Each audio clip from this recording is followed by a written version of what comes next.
In exercise 11.3, we have to assemble this particular ball socket clamp using all of these parts. To do so, we open up Autodesk Inventor, and we are going to start a brand new assembly file.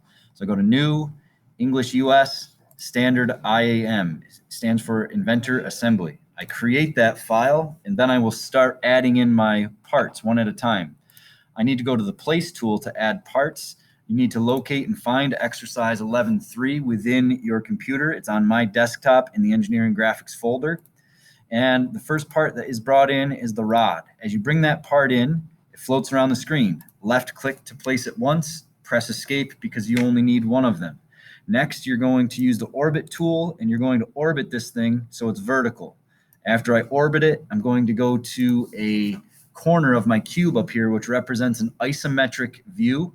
And I'm going to now make this my default home view. So I go to right click on home view, set current view as home, fit to view. Next, I want to cycle to a two-dimensional view and relocate this and name it as my front. So I right click on it, set current view as front. Now I'm good to go to bring in other parts. Before I bring in other parts, I'm going to ground this first feature. You always ground your first feature when it comes to assemblies.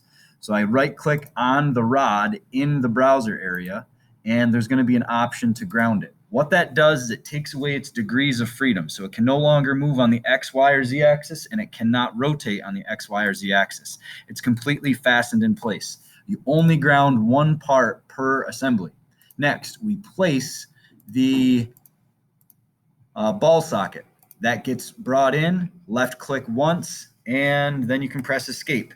Now comes to constraining this to this. The first constraint I want to use is going to be a mate constraint with a mate solution.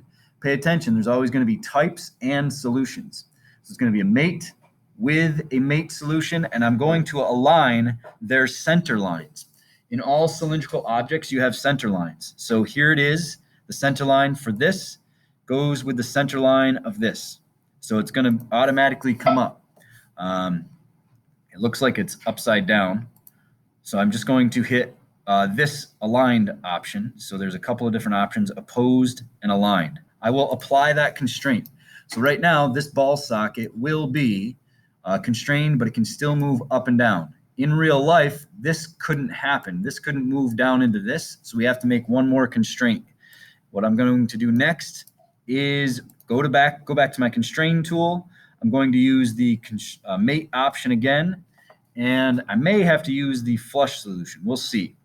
So I'm going to try to look into the bottom of that ball socket like this, and I'm going to select, I'm going to try the flush option.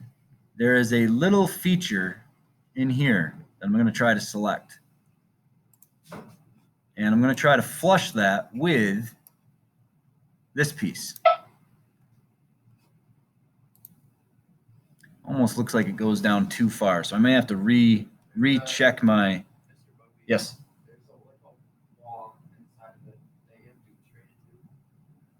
Okay, very good. So I'm going to cancel that out. Constrain here to there, right? Did I get it? That looks right. So that was a mate solution, not a flush solution like I initially had.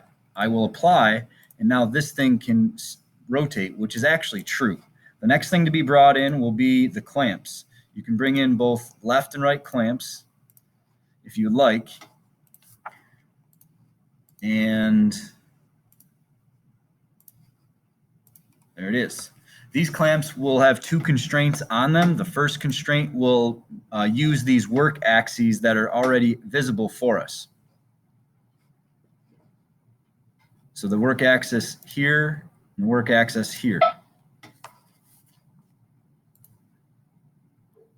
And let's see, aligned versus opposed. Let's see, I'm going to do aligned, apply, and then it looks like this should be able to move this way, which it does. Whether you have this on the right or left, I suppose it doesn't matter as long as they're looking correct. Constrain again, work axis to work axis, apply,